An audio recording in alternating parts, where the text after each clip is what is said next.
Bonsoir, goedenavond, and welcome to another live stream. As you've seen, something has moved. Why ever? And welcome to this new Sunday live stream from quite a warm Germany for this time of the year. And I've seen that in France the weather must be good as well. And I've also seen that the discussion on the first topic has already started, although I haven't said a word yet, so that's nice as well. But first of all, good evening, Verti. Good evening, Katrina. Good evening, Sabine. Good evening, Chatty Red. Good evening, Joao. Good evening, Roseanne. And I hope I haven't overlooked someone. Good evening, Joff and Katrina. I had said hello to, I guess, already. Nice to see you all again. Last week was a bit busy with a conference I had to go to for my group or faction. And hi, CJ. And there was a lot going on. That's why I had to film the STFC stuff on Sunday. That's why you only saw a video on Sunday evening. But it was an EU one, and so I think some of you might have liked it, because I've seen that some people really like that I do the EU videos here as well and include the topics on what's going on since the UK has left, which is an important part when we talk about the future, as we will do today in the live stream. But there was also some more stuff in going on this week. For example, on Friday, that's sometimes quite interesting as well. We don't have carnival season yet. But on Friday evening, we first of all had the announcement of a future prince here in my borough, because my borough is in the north of a big city. But before it was part of the city, it was an independent village. And so some of this community feeling still exists there, which is really nice. And that's one of the parts why I moved here when I was closer to city center before, because that's really nice. But we have a whole carnival track here. If you've ever seen this, or the main one here in the city, where people are on these big trucks with a lot of topics and they're throwing candy to hundreds of thousands of people. And even here in my borough, there are thousands of people waiting for these trucks on the certain day, and it's something really nice. And so that started already, although the season hasn't started. And something else also started. That was we have a child prince or a child princess here in my borough as well, and that is always one of the fourth graders. Every fourth grader can apply to be child prince or child princess, and we have a lottery on the evening of the announcement of the big prince, so to speak. And it's sometimes quite just funny, because everybody is talking about diversity and everything. For some reason, our lottery just does this. Our first child prince here was, I guess, of Indian descent. The second one was a child princess. And again, this time, the new child princess is Princess Sheila. I know her mother for quite some time, but she has an African migration background, and so that just happens here. Nobody is talking about this. I'm just talking about this here and emphasizing this because we're talking about this topic a lot out of necessity. But here, for nobody, it's something special. It's just one of our fourth graders that applied and won the lottery. And so it's a really nice thing, and the kids really love that. And it was really nice to see. Of course, some kids were not so happy because they didn't win the lottery, but the child and her two assistants that are around the whole season with her, they were really partying that they've won. It was really great.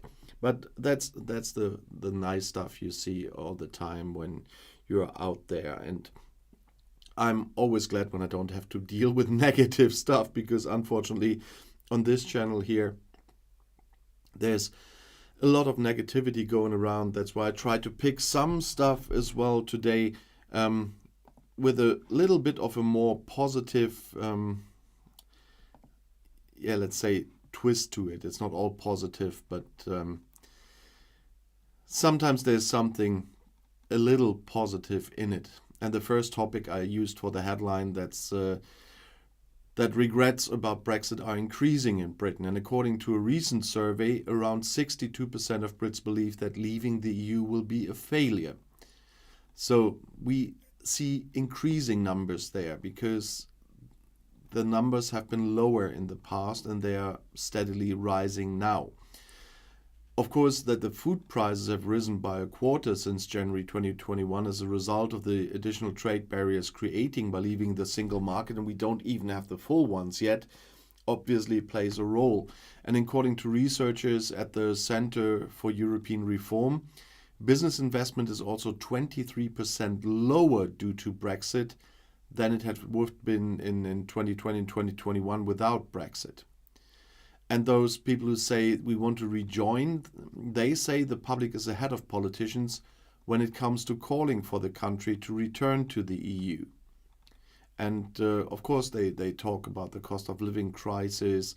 And one of them said, I think it's the reality of the cost of living crisis. People were perhaps caught up in the ideology in the debates we had 6-7 years ago about Britain's sovereignty and all that stuff. And now they've been confronted with the fact that there are more important things in life, not only sovereignty, because what sovereignty can't feed you. And it anyway wasn't ever a matter of sovereignty. Everything that happens in the EU has to happen with the consent of the member states, and especially in the time when the British were part of the EU, nothing happened there without their consent. That's why some things are easier now, although we have some members now that are taking or try to walk in the footsteps of the UK and block a few things. But there's absolute sovereignty. It was a sovereign decision for EU countries to decide that they want, for example, when we come back to one topic of last week, that the EU is negotiating the comprehensive trade deals for all of them together. That was a sovereign decision of every single member state that they want it that way. And if they ever wanted it, they could even take that back, which wouldn't make sense because it makes sense to use the full economic power of the EU to negotiate. That's much better than do it on your own. If you put the trade deals next to each other, even the copy and paste ones, that the UK got after Brexit, they are worse than the ones the UK had. They are never even full copy and paste. The Japan deal I made a video about, I guess 2 years ago, was one of the best examples for it. It was much worse than the deal the UK had while they were a member of the EU, although the most of it was copy and paste, but not everything. And that's why working together is always better. And every promise we've seen didn't come. But I made another video already about the process of joining the EU and that this is an extremely complex one. And the EU has changed significantly since Britain voted to leave in 2016. That's why I'm making these EU videos at the same time. And we have a lot of applicants at the moment. Even a few days ago when one of my viewers said that and somebody else said, who is waiting to join the EU? Quite a lot are waiting to join the EU, and that includes Ukraine, but also the Western Balkan countries. Some are closer and some are further away, but there are a lot of countries waiting to join the EU. But we will see what happens after the next general election about the future relationship between the EU and the UK, because I don't think rejoining will be a topic in the near future. Not only because not enough in the UK already make pressure to make this happen. Also, a lot of governments in the EU are quite angry on the British about their behavior since the vote in the negotiations with the EU. And you need a unanimous vote of the member states to be allowed in. And so it's not an easy path if they ever decide to rejoin. And as I've seen in the comments earlier, that someone said they would want to opt for an association agreement or something. Well, that would be the absolute opposite of everything the Brexiteers wanted, because that is less sovereign. I think, Katrina, it was you who said that, and I have to comment on that one. Because if you do it like Norway or Switzerland or whatever, you have to follow EU rules, but you have no say in them. That's much worse than what they had before. And I wouldn't opt for that. And with all the developments, I'm not a specialist for Norwegian internal politics, but I can even imagine that someday we talk about Norway joining the EU. Switzerland is a different topic, but the Swiss model will never be copied. The Swiss model for the EU was a problem the whole time because it consists of tons of different agreements and not one single agreement. The EU will never do that again. They even want to get rid of the Swiss one. They want to change all these hundreds of single agreements into one comprehensive agreement. And there was a lot of discussion going on between the Switzerland and the EU, and they will never duplicate that one. Even if Sunak that time, that was last year, when they brought up the Swiss model idea, immediately denied that he ever thought about this. But that wouldn't happen anyway, because the EU would never do that one again. And that's why I always say about Keir Starmer, he finally has to start explaining what he means. Because the EU already is in an enlargement process.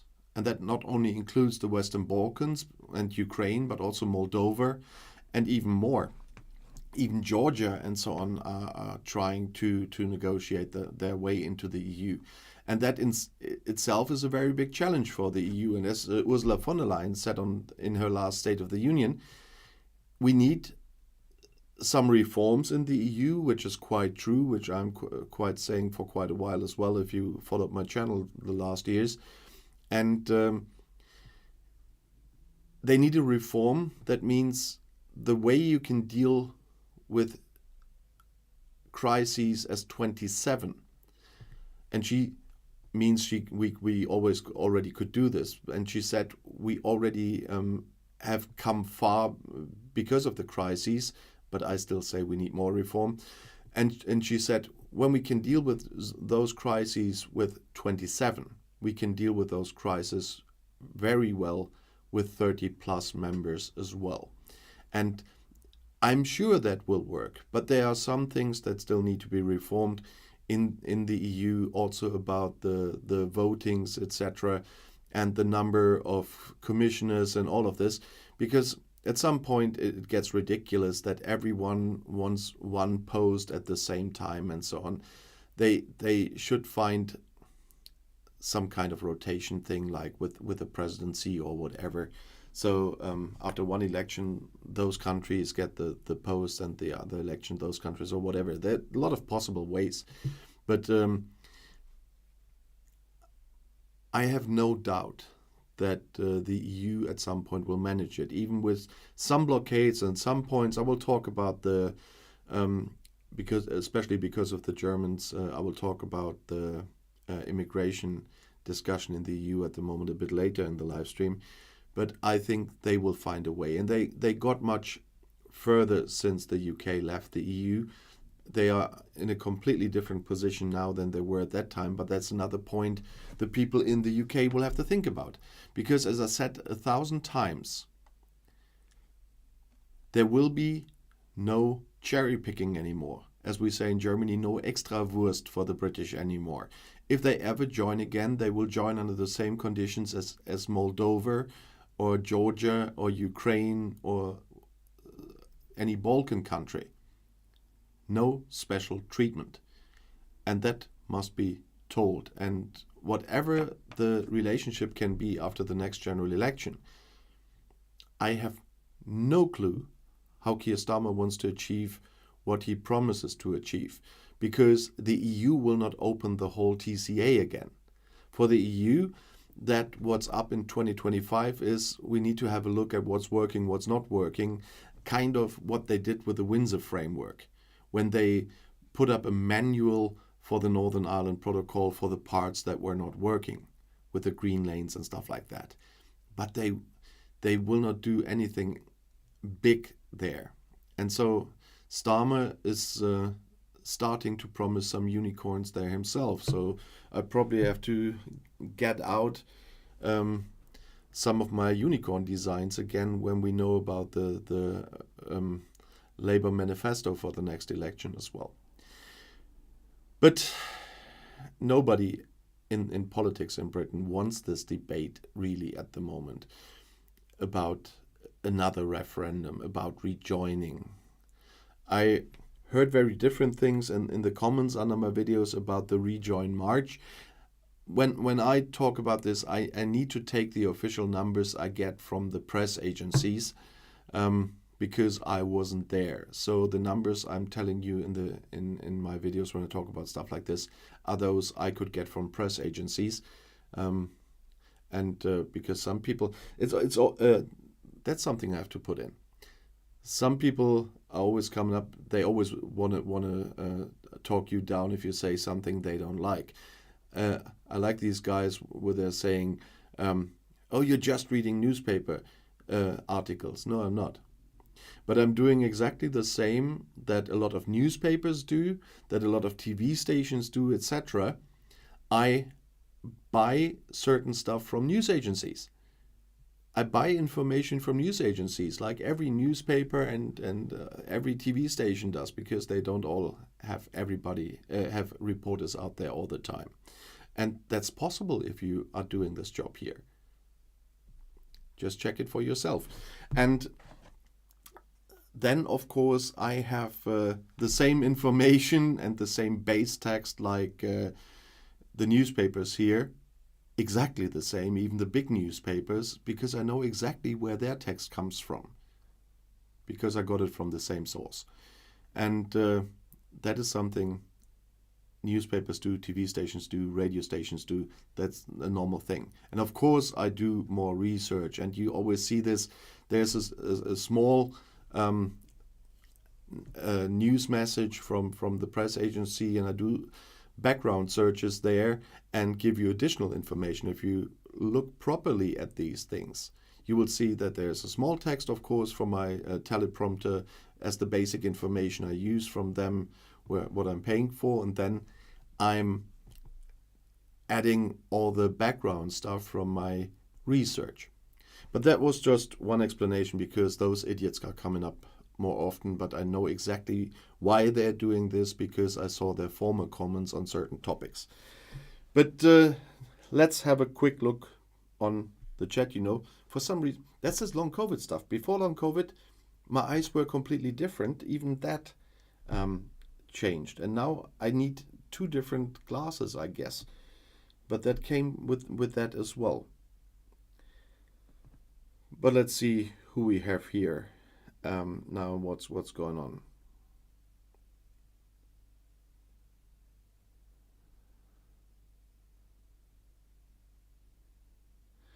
It's always funny that some people think they can speak for the whole population, especially when we got a lot of surveys of the people that show something very different. Your personal view is not the view of the population. So who are those we you are talking about? That's always the interesting stuff. And by the way,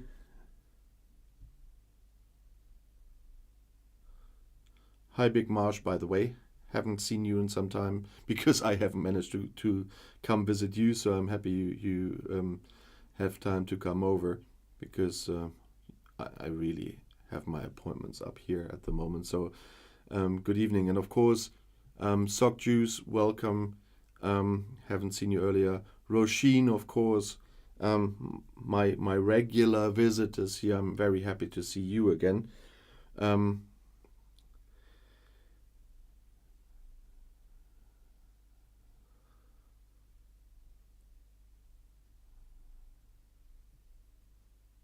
Sock Juice, what have you done?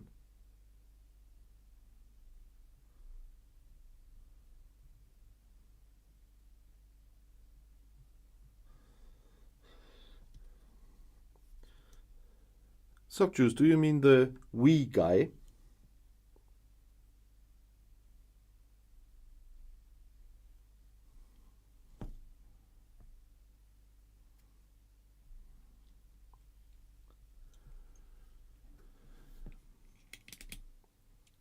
Nevertheless, yeah, I want to have some civilized discussion and not have my viewers bothered by some mass trolling, because people are supposed to feel welcome and feel safe on my channel.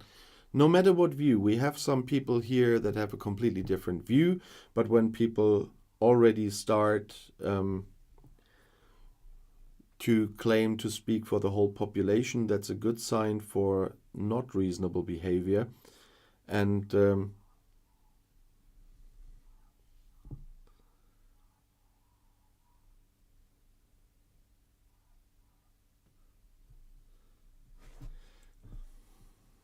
it's really funny. Nevertheless, we will not see the UK rejoin the EU very soon, and I'm not so sure if I see that in my lifetime, to be honest. I know that a lot of people in the EU, in the UK, want this, but they always have to keep in mind what happened, and they have to keep in mind the other side as well, which are not ready, and I don't think they will be ready anytime soon, to accept that they were wrong and to accept that it is better to be a part of the EU than to be on your own. And as long as they believe all the troll headlines we've already seen tonight, nothing will change there. And you have to take the majority of those with you, otherwise you will have a split country still afterwards. And that is something that will not help the UK, and it will not help the EU. So it would bring a lot of problems into the EU. And they are working on a lot of problems already, as we can see. But one of their famous topics was fishing, wasn't it? And now there was one press release by the EU this week. It was quite interesting, because the EU Commission identifies Trinidad and Tobago as a non-cooperating country. And that is a part of the fight against illegal, unreported and unregulated fishing. And they gave them a so-called red card. And it's based on the EU's IUU regulation, which provides for a cooperation framework with countries to address IUU fishing and ensures that only legally caught fisheries products can access the EU market. So everybody who said in the beginning, what does the EU have to say about Trinidad and Tobago? The EU cannot say anything about Trinidad and Tobago, what they do there. But it's the same what we talked about the water quality in UK waters and what was happening there, and about being able to sell seafood from those waters to the EU. The EU has the absolute right to say which products can access the EU market and which not. And the listing of Trinidad and Tobago now follows the lack of progress in addressing the serious shortcomings outlined in the pre-identification decision of Trinidad and Tobago as a non-cooperating country adopted in April 2016. And this, despite the support of the EU to Trinidad and Tobago, because there's a dialogue mechanism there, both in relation to the revision of the legal framework and in monitoring, control and surveillance, the country did not make sufficient progress to satisfy the requirements under the IUU legislation. And so, Trinidad and Tobago did not enact an adequate legal framework regulating the activities of the national fishing fleet in and beyond waters under national jurisdiction, nor the activities of third countries' fishing vessels in their national ports. And other persistent shortcomings relate to the lack of adequate control over the national fishing fleet and the foreign fishing fleets calling to port in the country, as well as the lack of necessary measures for the cessation and prevention of IUU fishing activities, so the illegal ones. They, of course, will continue a dialogue with them and still try to help them repair this, but this will now affect Trinidad and Tobago's ability to sell fish into the EU. And the EU is the world's biggest importer of fisheries products. So if you are asking, what impact can the EU have on countries like this? Well, if you are the world's biggest importer of fisheries products, of course you have a certain power in deciding and what's happening in these countries if they want to sell their fish to you. And so this is an important step, and a step that will hurt Trinidad and Tobago if they don't start fighting it. And fighting IUU fishing is part of the EU's action under the 2030 Agenda for Sustainable Development. And they want to end IUU fishing and to conserve and sustainably use the oceans, the seas, and marine resources. And the zero-tolerance approach to IUU fishing pursued by the Commission is an integral part of the European Green Deal and the EU biodiversity strategy. And the Commission cooperates with partner countries in view of improving fisheries governance and ensuring that all states comply with their international obligations. Because IUU fishing is one of the most serious threats to the sustainable exploitation of living aquatic resources, and it jeopardizes the very foundation of the common fisheries policies and the EU's international efforts to promote better ocean governance. So this is a major hazard to marine environment, but also the sustainability of fish stocks and marine biodiversity. And that's why the EU is really doing a zero-tolerance policy here. And the global value of this IUU fishing, so this illegal fishing, is estimated at 10 to 20 billion euros per year. And between 11 and 26 million tons of fish are caught illegally every year, and that corresponds to at least 15% of all world catches. And there you see why this topic is so important, and really to put pressure on countries to stick to their international obligations here. I don't know if somebody said something.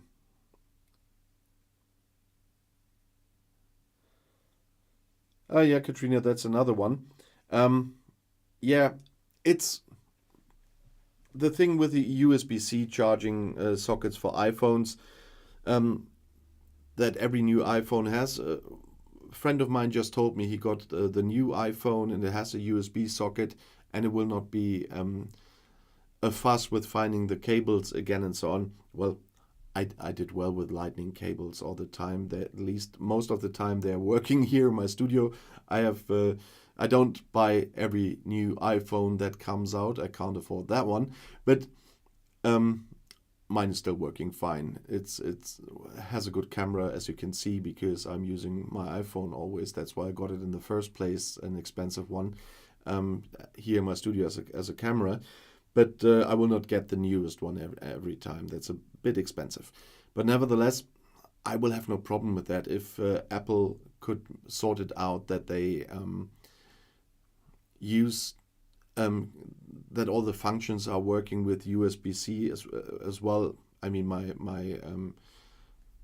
MacBook Air here that I'm using for the steering of this stuff has USB-C, so should be working well. Then it's a good thing that everyone in the EU just needs one charger for everything, and others will say we are losing our sovereignty of choice, blah blah, but that's for the sake of the people and of course for less rubbish. As you know, there was no charger with my last iPhone, I guess, and they're not doing this all the time anyway with everything. So you can save a lot of trash with just one charger for every kind of phone. I mean, I had cables, but not the original ones that I bought when I had different phones at a time where they had the different plugs on it on one cable, but they're not working that well. And so if every phone and etc. has the same cable, then it should be a good thing. And I hope that will work with certain pads and so on that are not iPads or whatever in the future as well. So standardizing is not as bad.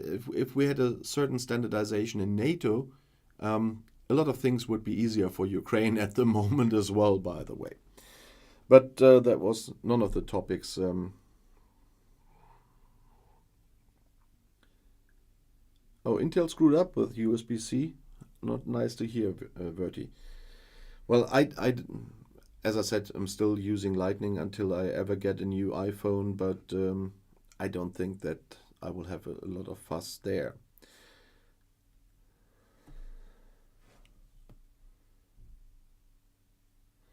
Gorns. Sock Juice, we talked about Gorns recently in the comments, but that has to do with my other channel. Talking about the other channel, by the way, or the newest channel, so to speak, I have more than one other channel. That is going really well. Last week I didn't have a live stream, so I couldn't tell you my live stream. For my first channel, I guess I needed about 1.5 years to get it in the YouTube partnership program. My new STFC channel did that in just 3 months. So I have a lot of viewers there, a lot of subscribers. I also have almost have the 4,000 hours watch time after just it's now 3.5 months or whatever, to even get into the advertising step of the YouTube partner program. But that was quick. And so that channel is really doing well. And if you like Star Trek, you should come over and have a look, because it's a lot of fun there. And they are making a lot of changes next week. So on Tuesday I will have to make a spontaneous video at night when they publish the changes and put them live. There will be a lot going on there as well. And it's really fun doing this, because there's no big research, no big teleprompter text preparation. I can just do those videos walking through, because I know what I'm playing there. That was my relaxation from politics before, and then someone you all by now know said, oh, you have to do a channel on that one. We need your advice, blah, blah, blah. Yeah. And now I'm there and I have to work there. But nevertheless, it's a totally different kind of videos. It's more like my live streams here, just for one topic only every time I publish a video with just a lot of advice and stuff. And so that is really working well. I already, after 3 months, had my first super thanks. I had my first channel members there. So that was a really nice surprise, because I never expected that one. Knowing from my first channels that went into the YouTube partner program how long I needed to do that and how much grinding that was and so on. That was just a nice surprise to suddenly get the message, do you want to get into the YouTube partner program? You're eligible now. And I didn't even see that it went that quickly. So nice surprise sometimes, and nice things sometimes are much nicer than talking about negative stuff. But as I said, I wanted to talk about some positive stuff today as well, but I need a sip of coffee first. The air still isn't better in here. There is some good news for Great Britain, because as some mentioned, but the way they mentioned it in the comments was the typical way they do it. But economic researchers are revising growth figures for Great Britain upwards now, because new figures show that Britain has weathered the pandemic better than initially expected.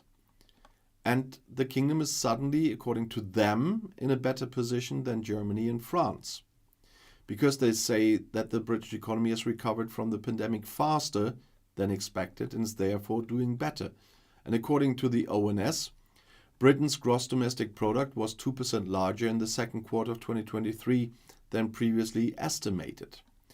And this means that economic output is 1.8% above the level of the fourth quarter of 2019.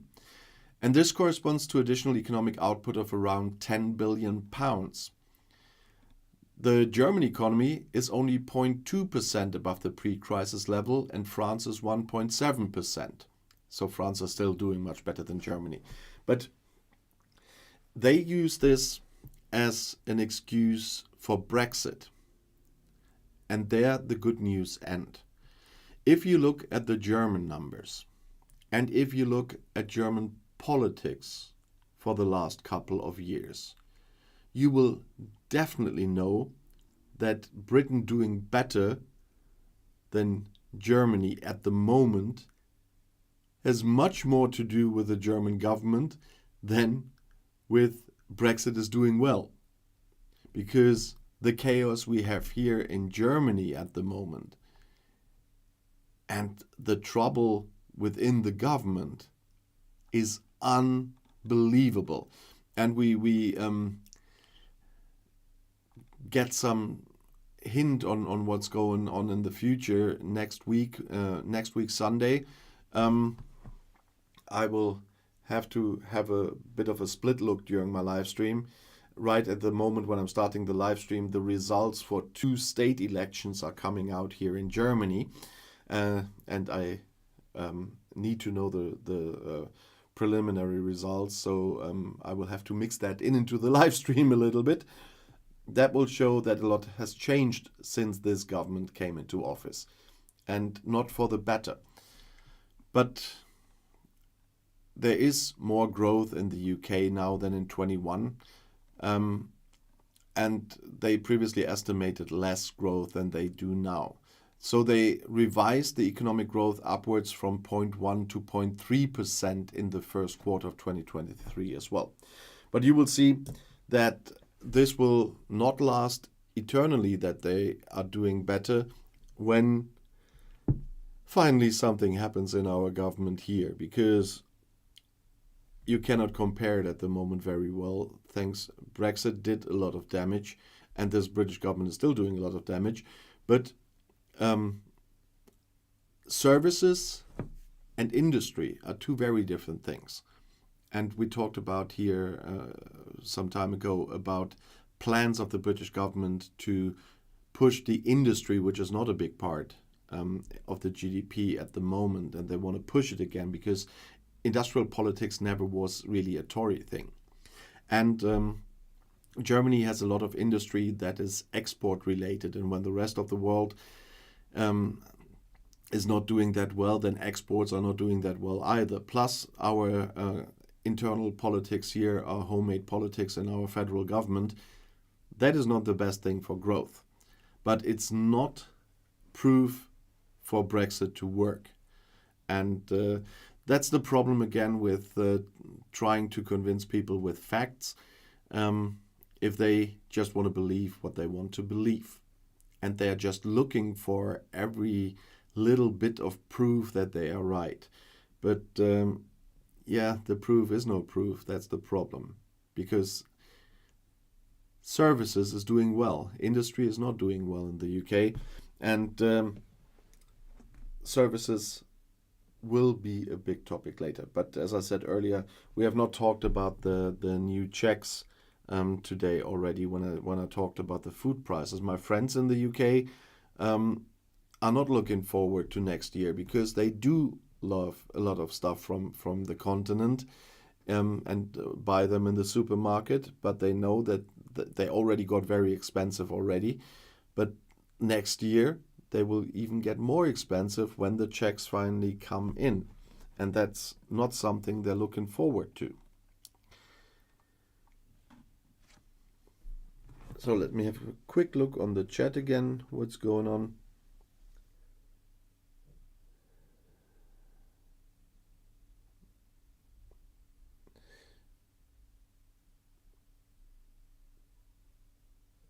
Yeah, I don't. I do trust the numbers at the time when they publish them, because the ONS has no reason to lie. To be honest, there are always changes in those numbers. We had this in the EU as well. I come to the Eurozone later as well a bit. And they have to revise them after some time because their first are only estimates, and then they get in more and more proper numbers, and then they have to adjust it. In the past, a lot downwards, and nowadays a lot upwards in the UK. But that's a normal thing. It's the same with election results in the evening. Here in Germany, the poll stations close at 6 p.m. And in that second, you get the first projections from all those survey companies, and they tell you what they think how all parties did in the election, and they are usually quite good in doing that. But over the evening, that changes when the real numbers come in. So there for the whole evening, we see quite small changes, usually until the middle of the night when they finished counting the votes, depending on the states. Some states have really complex voting systems. There we need to wait longer. But for those states with the easy ones, just with the 2 votes, one for the direct candidate and the other one for the party lists, that's usually easy to count, and then we get the results quite early. But that's the way it works with those economy estimates as well. First they do an estimate, and then they get the numbers in, and they have to revise it in the end a little bit if their estimates were too positive or too negative. In the end, we know the real numbers. But earlier tonight, I talked about Moldova already, that it wants to be part of the EU. And there was one press release from the EU this week that the EU and Moldova signed the agreement for Moldova to become a participating state in the EU Civil Protection Mechanism already. And once the agreement is ratified by Moldova, it will provisionally apply until the full entry into force on January 1st. And this is a major step of Moldova joining the foundation of the EU's disaster risk management system. And this was marked with a visit by Commissioner for Crisis Management Janez Lenarčič to Chisinau, that's the capital of Moldova, where he met Minister of Internal Affairs Adrian Efros. And they both signed the agreement to grant Moldova membership status in the EU Civil Protection Mechanism already. The EU Civil Protection Mechanism is based on cooperation and solidarity, and this allows states to offer assistance to another state when it's struck by a disaster. And Moldova has benefited from the EU Civil Protection Mechanism to cope with the large-scale displacement triggered by Russia's invasion of Ukraine. And earlier this year, the EU has also deployed 36 power generators to 30 hospitals across Moldova from its RESC-EU energy reserve. And additionally, the EU has also supported Moldova with 48 million euros in humanitarian aid since the start of Russia's war of aggression against Ukraine. As a full member of the EU Civil Protection Mechanism, Moldova will not only be able to receive immediate support, but also can send assistance to countries affected by man-made or natural disasters through this mechanism, and that leads to a stronger and better coordinated crisis response in Europe and even the rest of the world. The EU Civil Protection Mechanism aims to strengthen cooperation between the EU member states and 10 more participating states, and that is Iceland, Norway, Serbia, North Macedonia, Montenegro, Turkey, Bosnia and Herzegovina, Albania, Ukraine, and now also Moldova. And this cooperation is on civil protection to improve prevention, preparedness, and response to disasters. So when something is too much for a country, it can request assistance through this mechanism. And this also is a quite a coordinated thing, because the European Commission plays a key role in coordinating the disaster response worldwide. Since its inception in 2001, the EU Civil Protection Mechanism has responded to 700 requests for assistance inside and outside the EU. And you know what's happening since Russia invaded Ukraine, and since that started, over 700,000 people have fled to Moldova, for example, and the current country still hosts more than 100,000 Ukrainian refugees.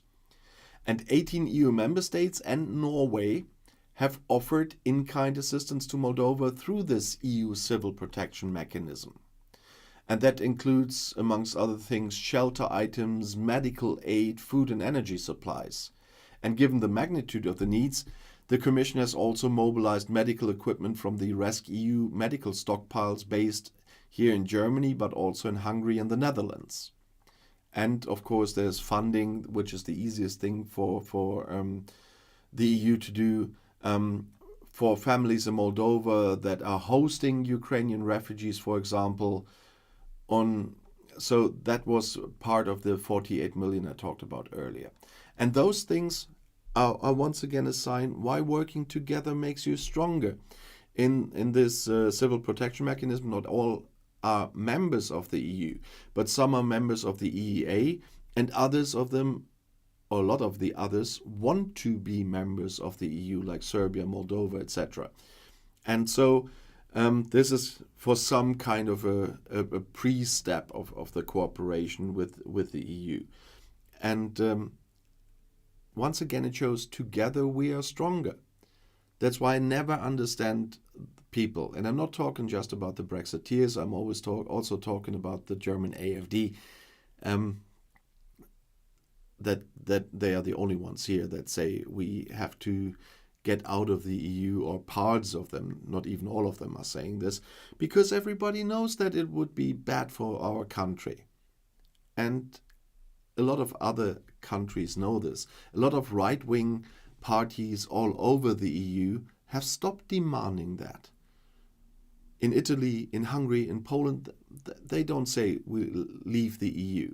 No, because they get too much money in Poland and Hungary from the EU.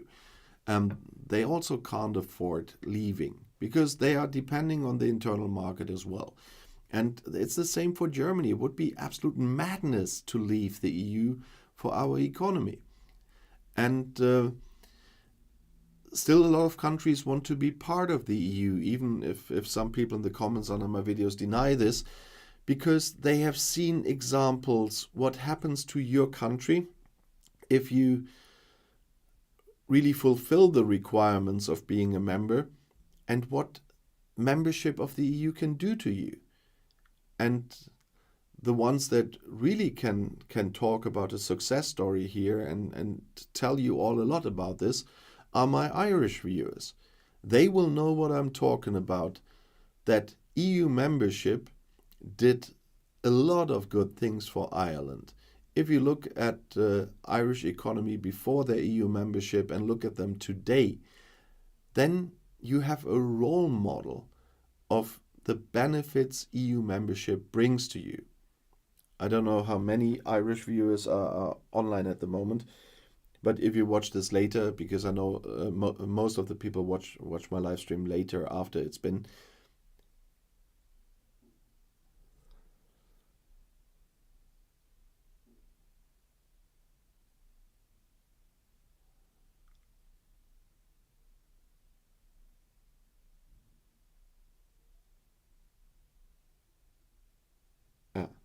Sometimes I don't understand the comments.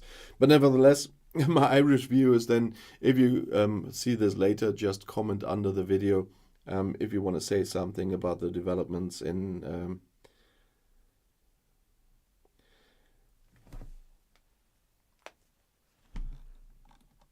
one of those again. I have to go one topic further before I talk about how the British are talking very good about Germany at the moment.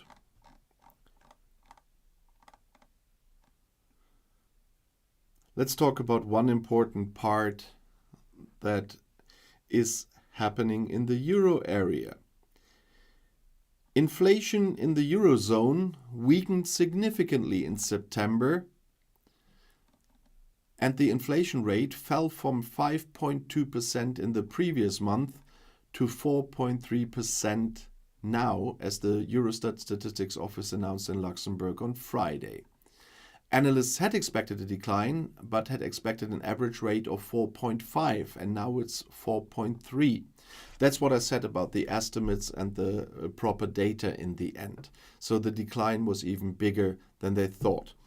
And to our little whataboutists in the comments, always again, what is the current inflation in the UK again?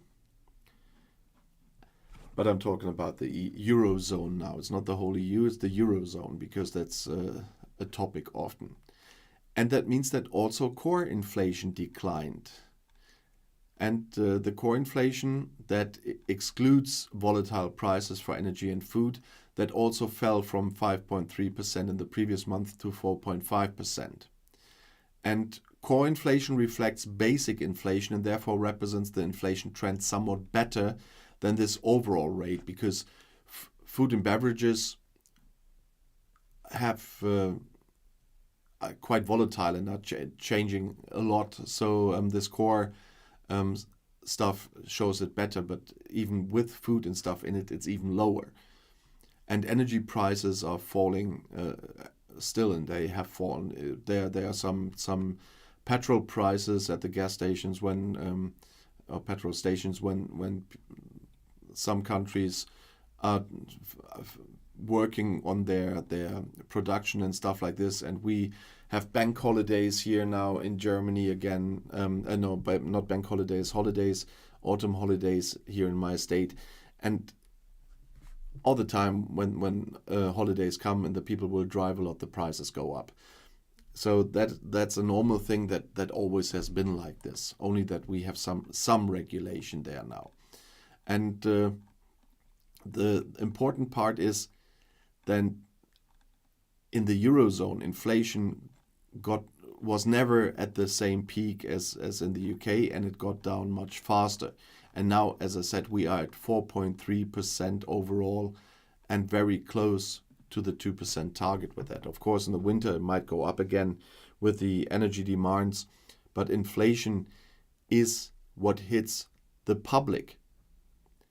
And that is an important part, not only economic growth, what brings money to companies, but inflation takes money from especially the poorer households. And so that is very important to get it down. And I'm very glad to hear that our inflation is now at 4.2% here in the Eurozone. But I wanted to get to a different topic before that, but I saw one of these whataboutists again. I really love that.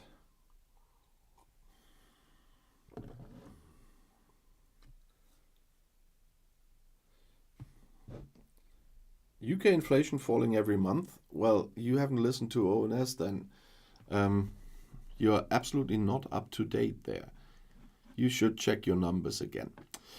But let's talk about some people in Britain that are not running around blindfolded, but try to see the world a little bit more with open eyes. You know that when the Brits decided to leave the EU in 2016, or the majority of the voters on the day that got their butts up and went to the polling stations, voted to leave the EU.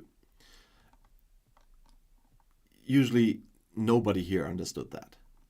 And for many here in Germany, the EU is more than just a customs union. It's about feelings and everything. And some Germans talked about something regarding the Brits, because many like Britain and many traveled there a lot, and so they talked about a one-sided love and broken hearts at the time. That's what we read here. But there was a survey published on Thursday by the opinion research institute Delta Poll, which was commissioned by the German embassy in London. And that shows the British look favorably on the Federal Republic despite this divorce drama. Almost 7 out of 10 say they have a positive image of Germany. The nation is viewed as an important partner country and also an economically strong nation. And that's the good news. Things look a little worse when it comes to how close the British view their partnership with Germany. Accordingly, around half described them as narrow or very narrow. And when it comes to interest in the Federal Republic, the numbers could be better, because just over half say they don't really know what daily life is like in Germany. But the surprising part for once was men said they knew their way around better here in Germany. But why does male self-confidence come from in this case? And the authors of the study speculated a bit, because one possible explanation is that women may be more realistic about their knowledge. That's one point. But there's another explanation. It has something to do with sports. It is something about a round thingy, something like a religion for both many British and many Germans. So what do I mean? Of course, football. There are quite a few English fans who regularly travel to their team's away games, for example, in Dortmund, Munich or Berlin. And then, of course, I guess most of my viewers know Jürgen Klopp, which everybody wanted as the new head coach or manager, whatever you want to call this, of the German national team. But Jürgen is like he is. He is fulfilling his contract in Liverpool, and so he's not coming. But that everybody knows him from Liverpool FC, where he's coached since October 2015. And he's very popular with the British and is therefore perhaps Germany's most important ambassador to Great Britain.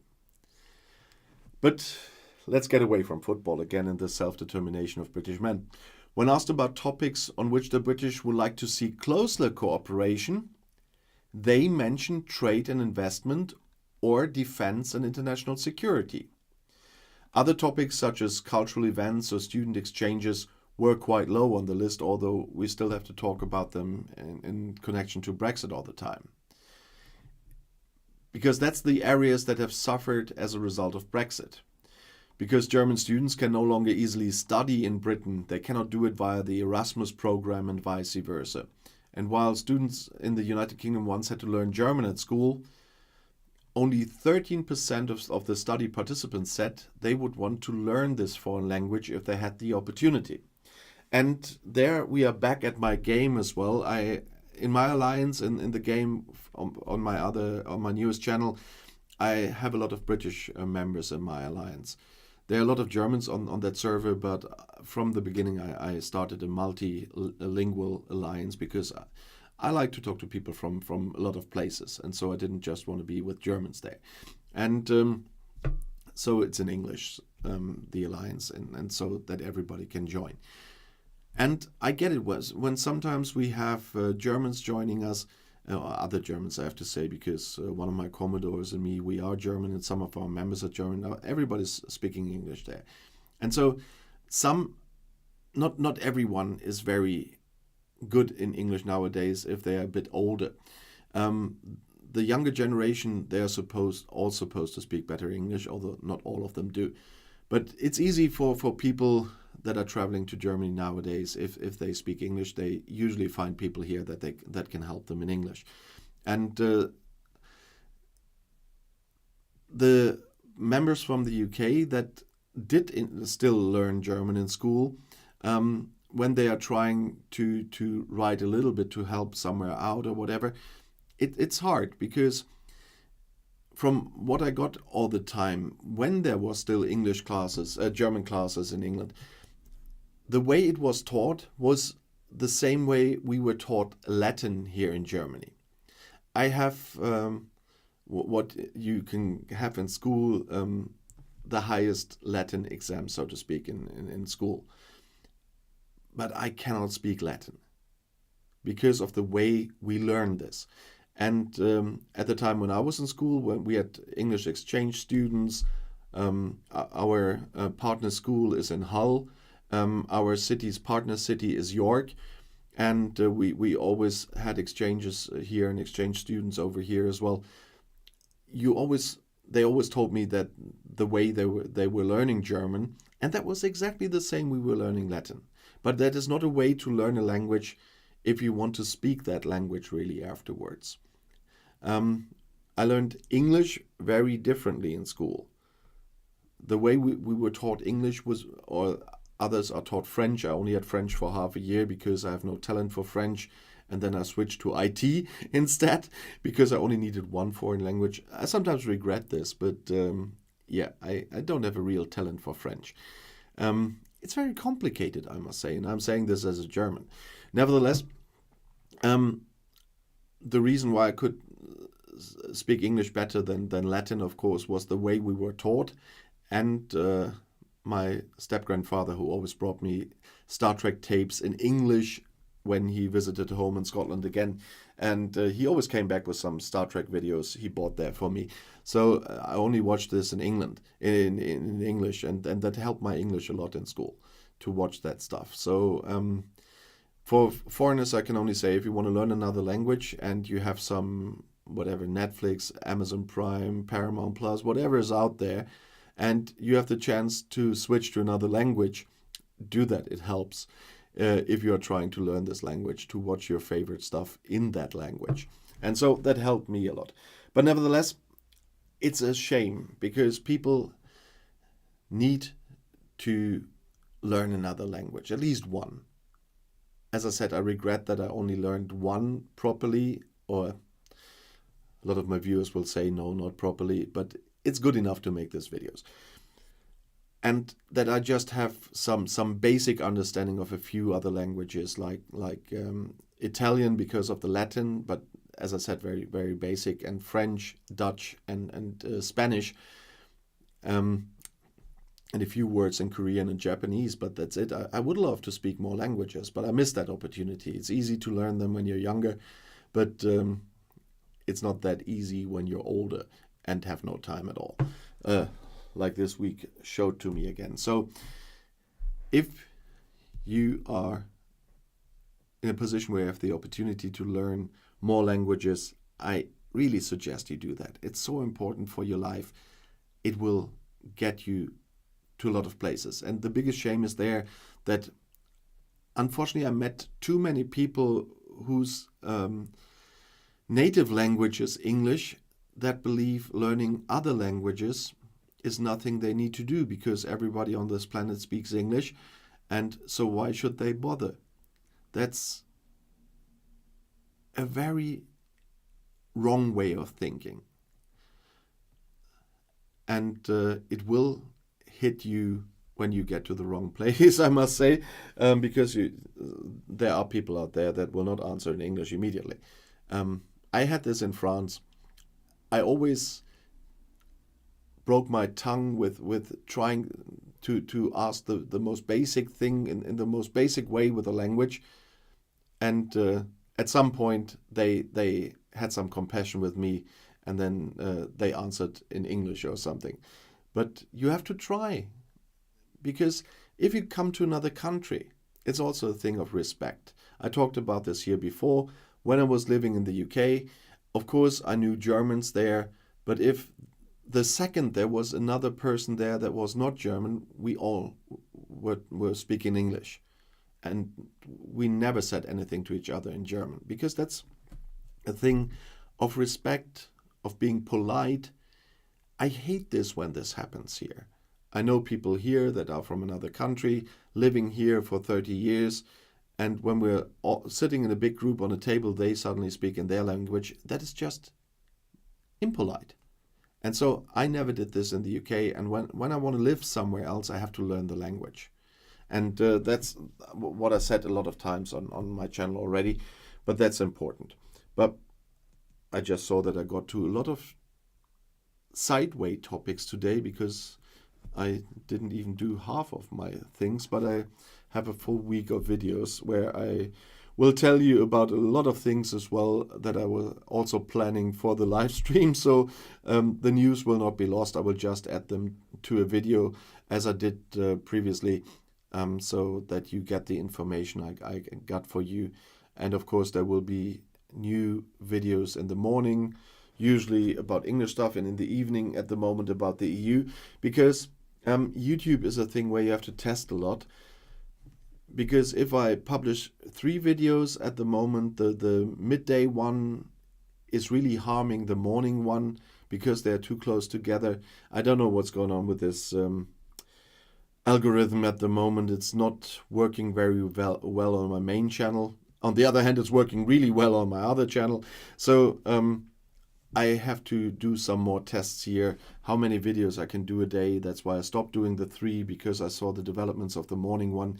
And there's a little bit more of experiments here. But I will have to look at the numbers of the EU ones if I will continue. But I said I will make a few weeks of tests there and have a look at this afterwards.